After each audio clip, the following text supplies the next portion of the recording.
subscribe my channel and press the bell icon and like and share. Thank you. शिकारी घोड़ों पर सवार जंगल में घूम रहे थे, लेकिन उन्हें कहीं कोई शिकार नजर ही नहीं आ रहा था। आखिर बड़ी देर के बाद एक शिकारी को एक लोमड़ी नजर आई।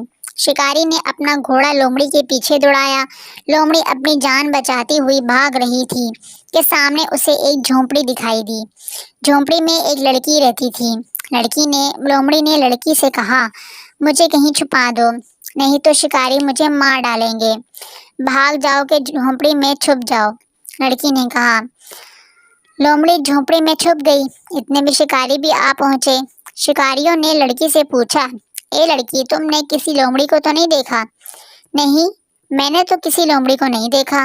ये कहकर लड़की ने इशारे से शिकारियों को बताया कि लोमड़ी झोंपड़ी के अंदर है, लेकिन शिकारी उसका इशारा ना समझ सके और वापस चले गए।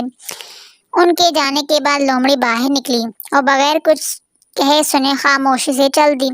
ये देखकर लड़की बोली, बी लोमड़ी, मैंने तुम्हारी जान बचाई और तुम इतनी नाशुक्री हो कि दो लफ्ज़ शुक्रिया की बिना कहे। ये सुनकर लोमड़ी ठहर गई और कहने लगी, मैं तुम्हारा शुक्रिया क्यों अदा करूं? तुम कहती कुछ हो और करती कुछ हो। सच है कि जो लोग कहते कुछ हैं और करते कुछ हैं, उनकी दुनिया में इज्जत नहीं होती। तो प्यारे बच्चों, हमेशा अपने दिल में जो बात हो वही ज़बान पर भी होनी चाहिए, मुनाफिकत नहीं करनी चाहिए। और मुझे उम्मीद है कि आप सब भी ऐसा ही करेंगे। अब इजाज़त चाहता हूँ। अल्लाह हाफिज़।